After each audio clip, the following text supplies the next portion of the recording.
It's time for another installment of Short Box Showcase. Today, we're going to take a look back at the Dreamwave era of Transformers comics. Check it out.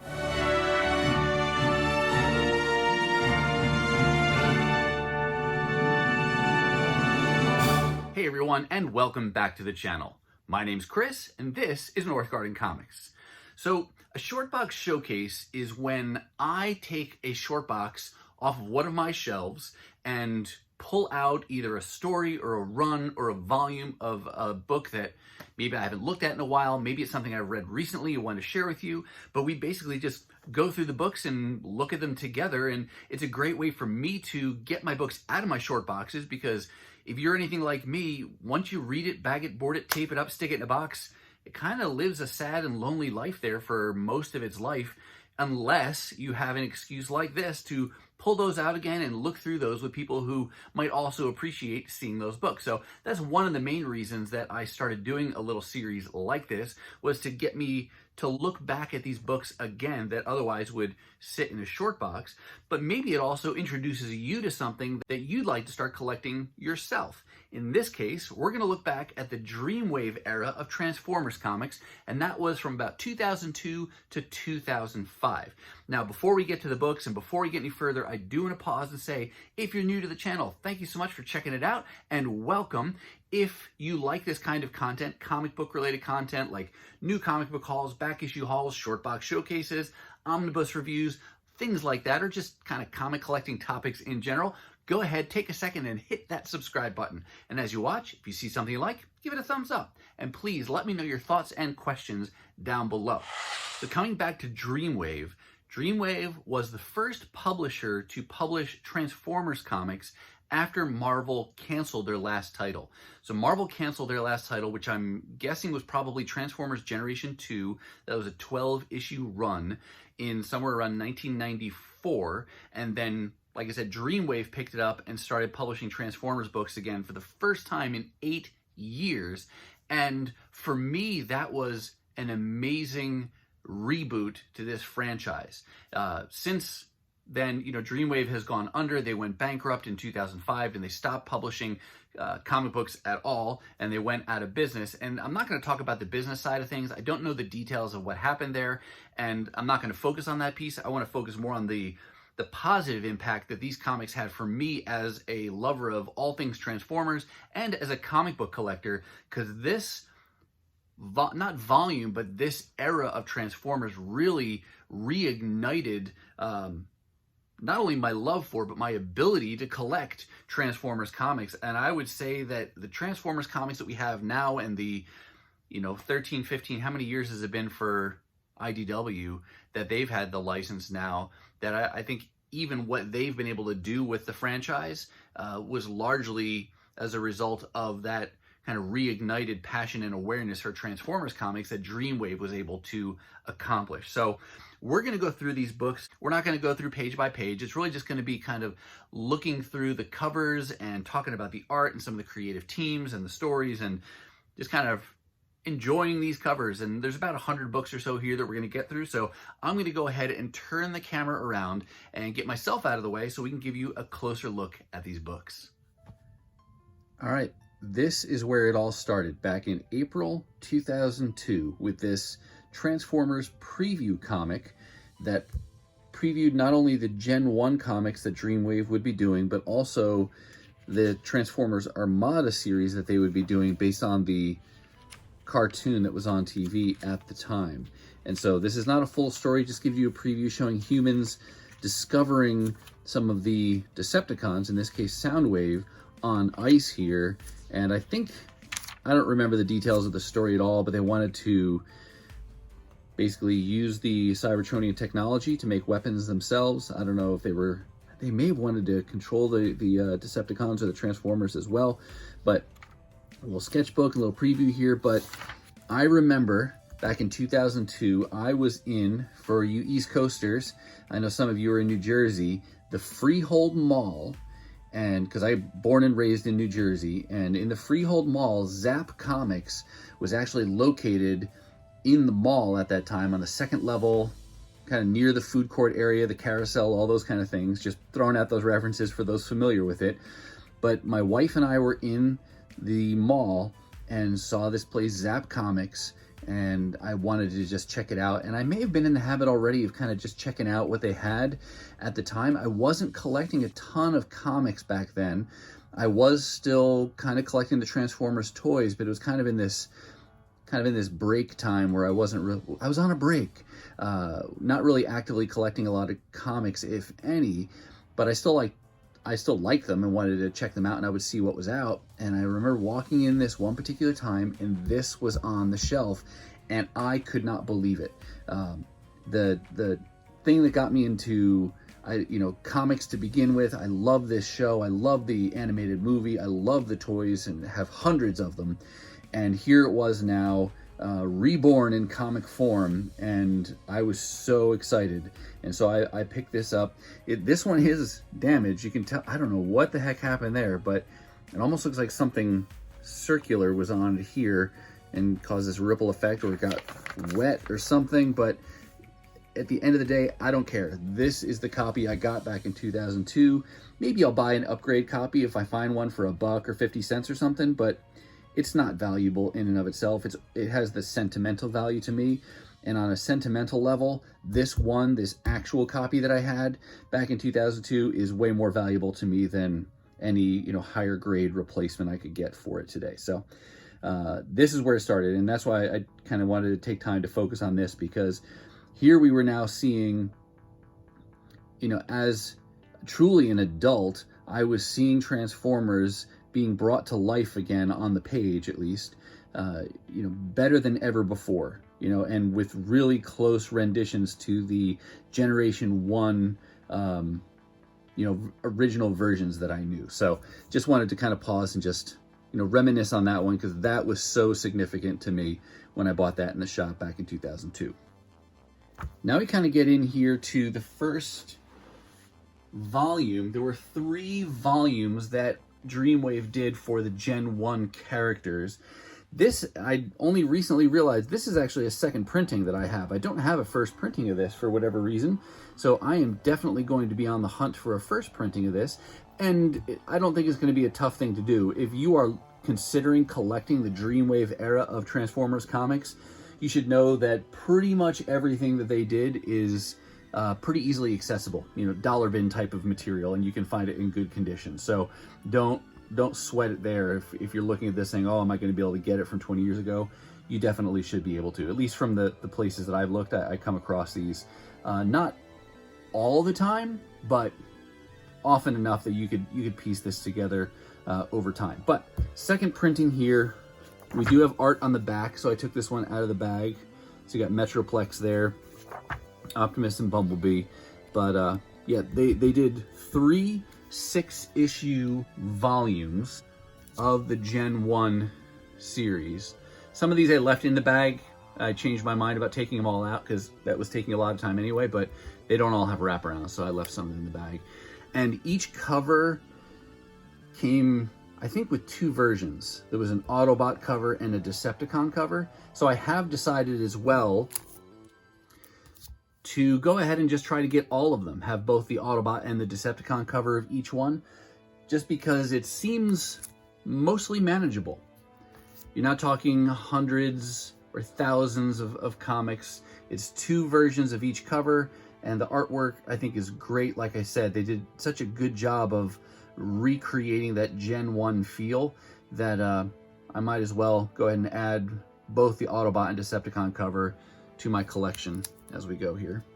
Not like some of these launches that do, literally dozens of variant covers. That gets a little excessive, but I can enjoy these variant covers as just additional pieces of artwork from the characters that I love. Blaster and some of the cassettes there. And then Inferno and Red Alert on this guy here. And these covers, I think, are all Pat Lee, who was doing the art on these, and I think he did a lot of the interiors, if not all the interiors. Here we go. This kicks off the volume 2 of the Generation 1 series. Again, there was an Autobot and a Decepticon cover. This one would actually complete the image with the... Is this gatefold? Oh, it is. Look at that. It's even bigger. So this is one cover. I think And this is open up further. Oh my gosh, it's like, but wait, there's more. So you've got, this is the, I don't know if this is cover A or cover B, but this is the one cover. And then there's another one, I think, that continues the image off that way. And so you've got Megatron in a similar position facing to the left. So it creates this, I'm guessing it's like a big, wide 6-panel spread. So super cool there. And another reason why I'd like to get those variant covers, because it builds out an already cool piece of artwork.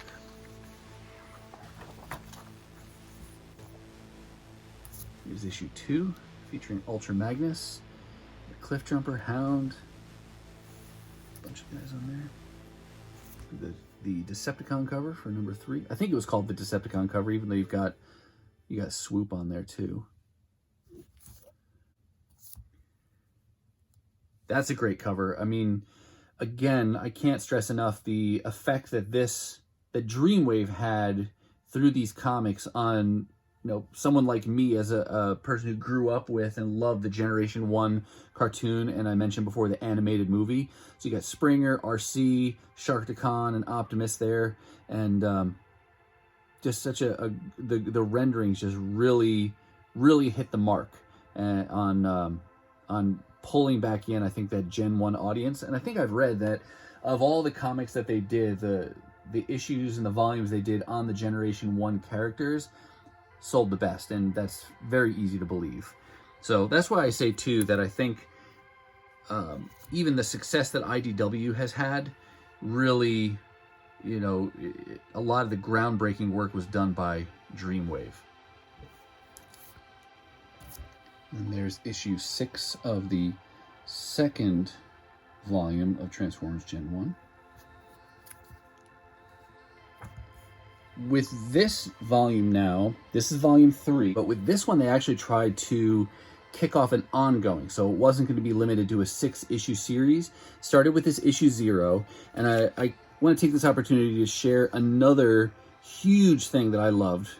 One of, if not the most significant thing that I loved about this era of Transformers, and it's the penciler on this, Don Figueroa. I don't know what he's doing today. He came over to IDW for a little bit, and then I don't know what happened to him. I don't know if he's drawing still for somebody else, if he's doing other things, but his ability to render these Generation 1 characters was, in my opinion, phenomenal. And like I said, he roped me back in. I mean, look at that. The Quintessons look fantastic. So accurate. You got Wreck-Gar here. Just loved his renderings. The eyes had great life. There's Megatron there at the end. Looks like he's coming back. But like I said, I don't remember the stories here. But that's the issue 0. And Don Figueroa was great. And I think he does most of these covers now going forward as well. He does the interior pencils as well. But you got Bruticus looking to mess up Jazz there. Look at that Bumblebee. He's awesome looking. Holding, I don't know, is that Bruticus's gun? I'm not sure what he's got going there, but just so cool looking. Issue 3 of the ongoing. And right, you know, we're in about 2004 now, because we got the 20th anniversary of Transformers. Being reflected, looks like an Omega Supremes faceplate there.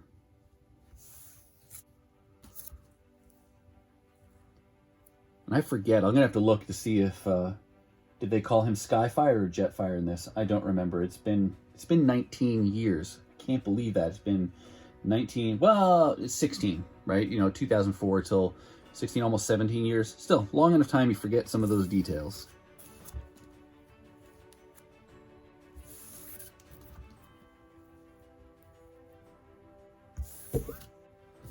Issue 8. Yeah, and I think this went for a cool Shockwave cover there. This went for 10 issues. I don't remember the story, but I'm guessing that could very well, I wonder if that's Megatron's arm cannon there up the Starscream. That would not be surprising at all. This was going to continue, and I think it has solicitations beyond issue 10, but this kicked us into the end of Dreamwave's time in business, let alone with the license for Transformers. So they had several loose ends of plot lines that were just left open-ended because things got canceled before they could finish them out. Here we've got another title that was, again, associated with the Gen 1 characters. This was an 8-volume, like encyclopedic volume, or like Marvel's official guide to the Marvel Universe, or DC's, what do they call theirs, the Who's Who, but it goes through in this kind of a fashion and just, you know, alphabetically gives you the characters, their weapons and abilities, weaknesses, shows you their alt mode, so, and their affiliation. I love these types of books. I have most or many of the ones that Marvel did for its characters, and I got all of these for the Transformers as well. And you'll see on some of these books, it'll become clearer on some of these others. See this kind of, let's see if I get into frame here, this dark up here. This is actually, I bought this new, but this is actually soot. My family and I had a house fire back in 2004, and the fire took place in the room where I kept all my Transformers toys and all of my comic books. And they were, the firemen, credit to them, they did an amazing job. They did not go crazy with the hoses down in the basement of a very old home, so they could have just gone, you know, just cut loose with the fire hoses down there. They did not. They were very controlled in their water usage. And so the only damage my books and Transformers toys suffered was from heat and from smoke. Now, don't get me wrong, that's plenty damage enough, but we didn't add insult to injury by having water damage as well. So some of these you'll notice have this black on there. That's the soot from the ones that were out, and there was something obviously on top of this that kept the rest of it clean, but that corner was exposed.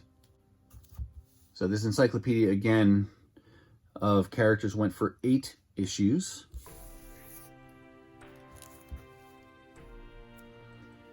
And we've got some Mark Brooks covers here as well.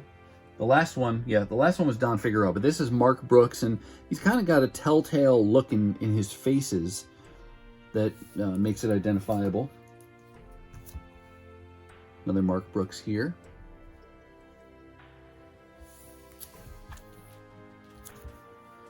So many characters. So fun to see this universe and these characters in this world explored. That's a cool cover with Starscream on there. Back to it. That's a Don Figueroa cover there. 6-shot, smokescreen, Skylinks. Issue 7.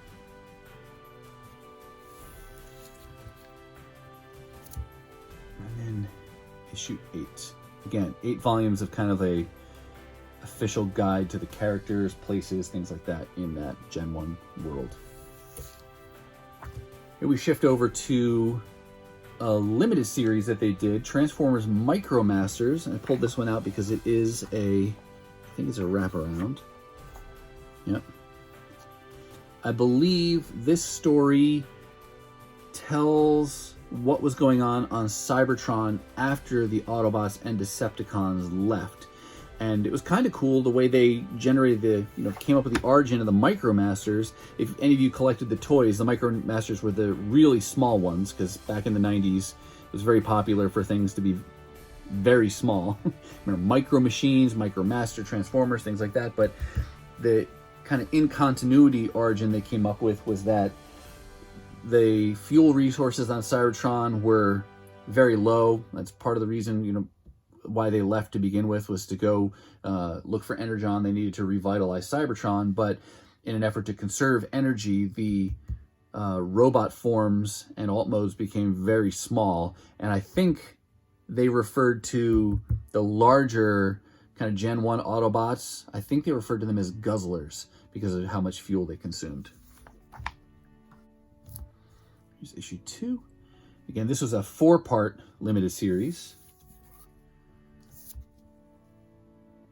I do not remember the names of the Micromasters. There were so many of those. And the different teams. The Burnouts. All right. Here is a one-shot. They did this with a summer special.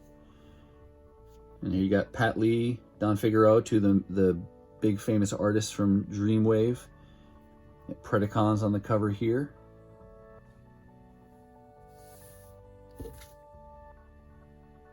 And what was this? Transformers Robots in Disguise? Is that what that series was?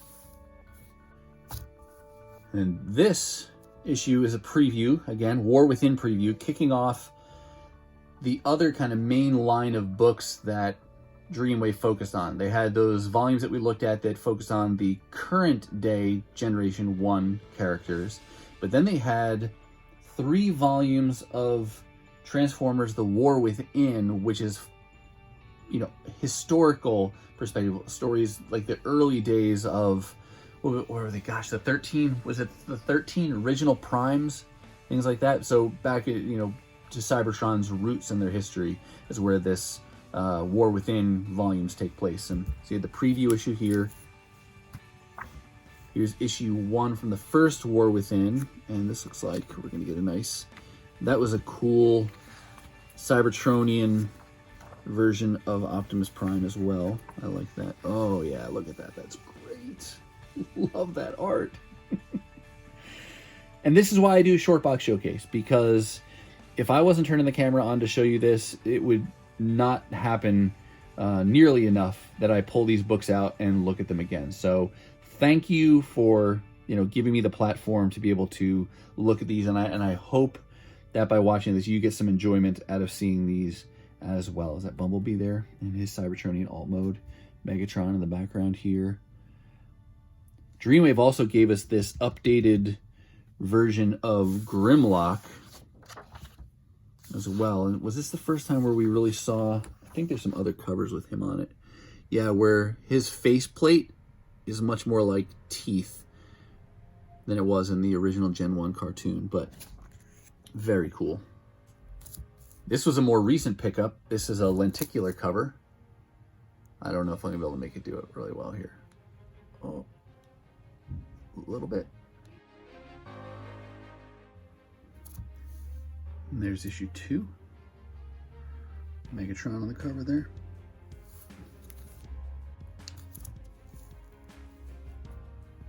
It's a cool Prime. Looks like he's, I don't know if he's sneaking through the sewers. I don't know if he's sneaking through the sewers. 4. Get a little bit of a glare.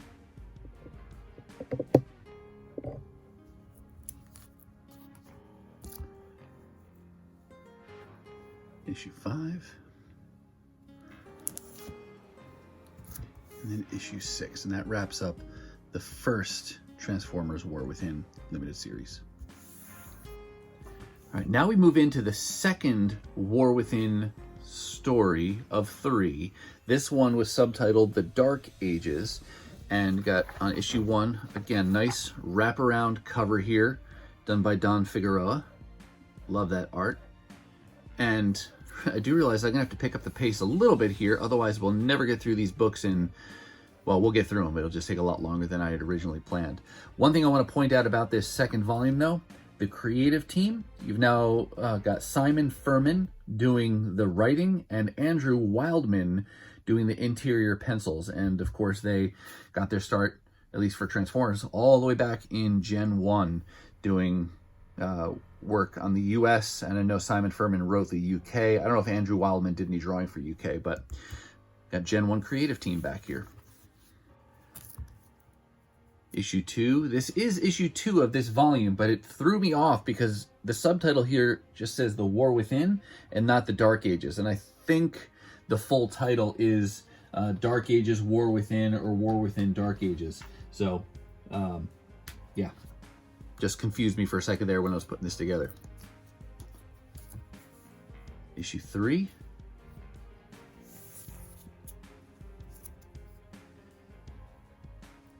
And issue 4. I think this character back here, I'm gonna have to check myself, as he referred to as his name is the Fallen. And there's issue 5. and then issue 6. So 6 parts for the second War Within story. Then there was a third one. The Age of Wrath is the subtitle here. I don't recall if this is a wraparound. Oh yeah, well, yeah, that's wraparound. Nice, you've got the Quintessons on the back there and the Sharkticons. This is another that looks like a Mark Brooks. No, it's not Mark Brooks. Joe NG is his last name. But again, Simon Furman writing. And this is a series, though, that did not get completed. Again, because of the bankruptcy, there were open plot lines that never got finished. So here's part 2 of Age of Wrath. I think this was probably solicited to go 6 issues again, but it only went 3. So I don't know where this ends. Let me actually take a peek. All right, so I got it out of its bag here. Let's go to the back page and see where they leave us with issue 3. Oh, this is continuation. Oh yeah. Well, that doesn't look good. Tangled up. I don't even know who is that Hot Rod? I don't even know. But he looks like he's in the depths of Unicron there. And it just leaves it with to be continued, or not to be continued in this case. So yeah, that one got cut off. Here we've got one of the other mini-series that Dreamwave did. They did tie in with another major Hasbro property, G.I. Joe. There have been G.I. Joe Transformers crossovers going ever since the Gen 1 comic book, when Marvel had it, and Dreamwave also did their own. This was a really cool series from, if nothing else, from the artistic concept. It takes place in World War II. This is 1939, and I think we've got another gatefold cover here. But I love Jay Lee's reimaginings of the Autobots and Decepticons and their alt modes, given World War II vehicles. And it's just a great artistic style for this story as well. You got a nice kind of painted look to it. I love the use of the colors and the shadows there. And the alt modes they're kind of messy looking. You see the loose cables and things like that there. Yeah, I just really liked that approach. So 6-part limited series here, Transformers G.I. Joe. You got Snake Eyes going up against Ravage there. And there's the Cobra leadership.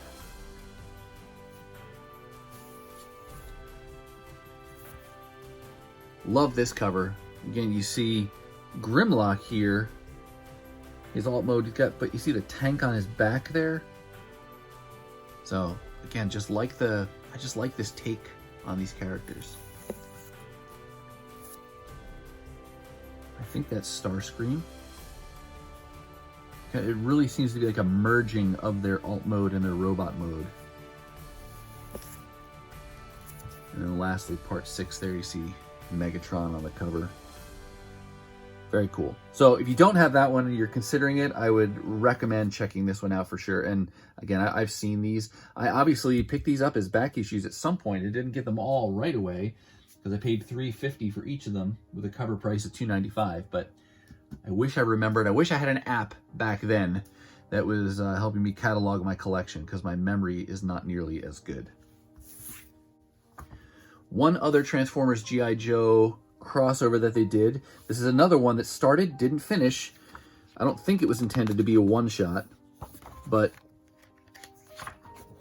this is a modern day story, Transformers G.I. Joe. And it wound up just being the one issue, but again, yeah, to be continued, and it was not. And you see the cover, but I don't think that number 2 ever came out. Here we've got one of the free comic book day comics for the Dreamwave Transformers. This is Transformers Armada, and this is what's going to kind of encompass the balance of these books now. These are not Generation 1, perhaps that's obvious, but these were comics that they did based on other contemporary cartoon shows. So you had Armada and then Energon, and I collected those as well. So non-Generation 1 characters. This is Megatron on the front here, and you had the Decepticons, you had some other affiliations here. I don't remember all the details, but we'll kind of go through these as well. Started out as Transformers Armada, another wraparound cover here that looks pretty cool. James Ray's doing the artwork on this, and yeah, still pretty cool looking. Did any of you watch this show or these shows when they were on? Yeah, Starscream here. Was that Hot Shot at the time, or Hot Rod? They called him. I had some of these toys as well. I did collect some of these. I still have them in their boxes, just because I was old enough that I was starting to not always take things out of their boxes. But there's issue 1, and I think there's like a hollow foil type of a cover to this. I'd like to get that variant as well. And then we'll just kind of fly through these. Here's issue 2. And I won't number them. They're in order. Do like that cover. Great Starscream on the cover there. There's 4.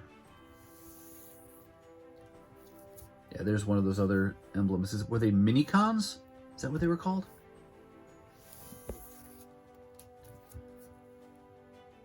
And there's Megatron. Was this ultimately, was there like a sword that was like the Star Saber? You start to get so many, yeah. Or did he have the Star Saber? I forget what they were called. It all starts to blur together. Forgive me, I feel like I'm not being a faithful Transformers fan and we're forgetting some of these details. Just being an honest one. I don't remember everything. It's been a long time.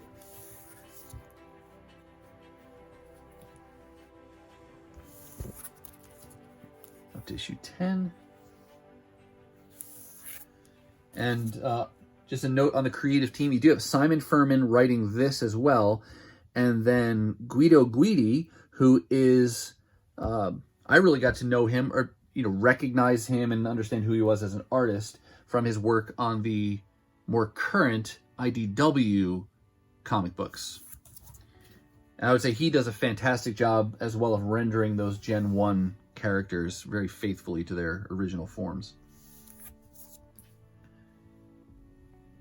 And I want to say, weren't one or more of these characters from this version? Well, you've got Worlds Collide. Well, I was going to say, because you got Galvatron there and then Starscream. But I thought that there may have been some of these characters from Armada that wound up getting rebooted or revamped in some of the other cartoon, universe and iterations of Transformers.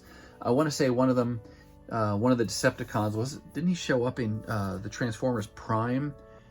Like that computer animated show that ran for 2 seasons, and then a movie where they were based out of, the Autobots were based out of Jasper, Nevada. I don't recall exactly. Here's where the transition happens. So you see a Unicron showing up and he's smashing the Armada subtitle. And then with the next issue, actually here's a Walmart promo that I got. I don't remember if I just bought the comic book or if it came with something. And it's got a poster inside, but this is where it was renamed Transformers Energon, and the show changed as well. And you see, is that Scorponok there?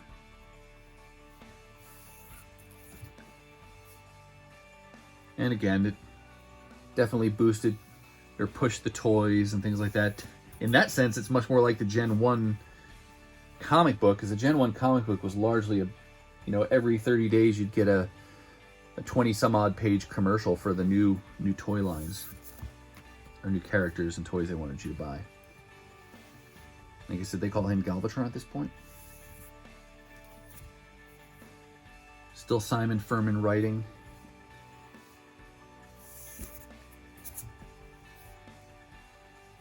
Obviously, these weren't done in order. These started pretty early after Dreamwave took over Transformers. Maybe 3-6 months after the Gen 1 comic started. They started that Armada title.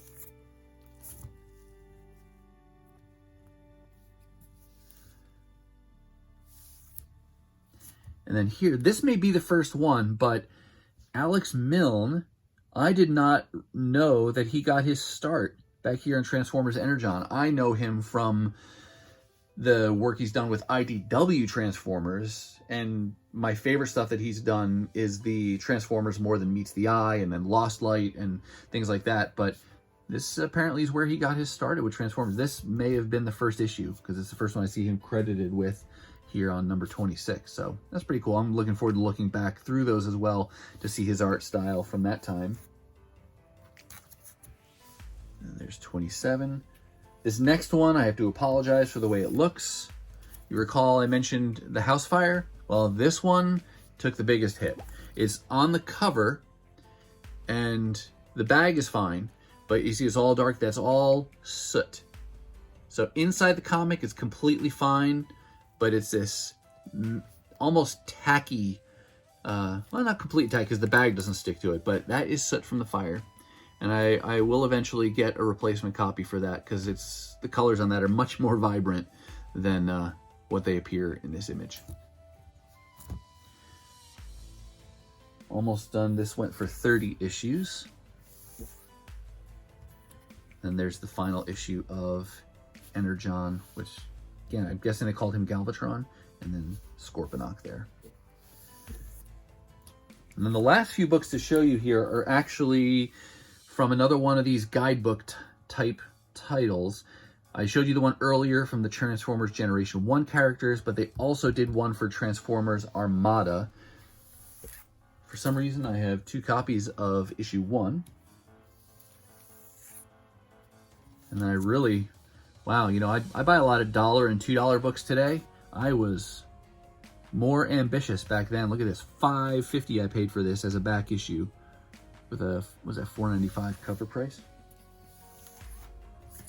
And then the last one there, Transformers Armada, More Than Meets the Eye, official guidebook number 3. And with that, that wraps up roughly 100 or so books from the Dreamwave era of Transformers comics.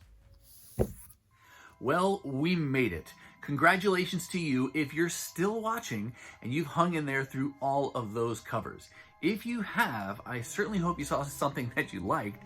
If so, please give it a thumbs up, and definitely let me know your thoughts and comments down below.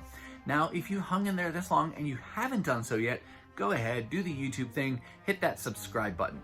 Now, after all that, if you're still not quite ready for the YouTube fun to stop, I have hand-selected a couple videos here for you to check out. As always, thank you so much for watching, and I'll see you next time.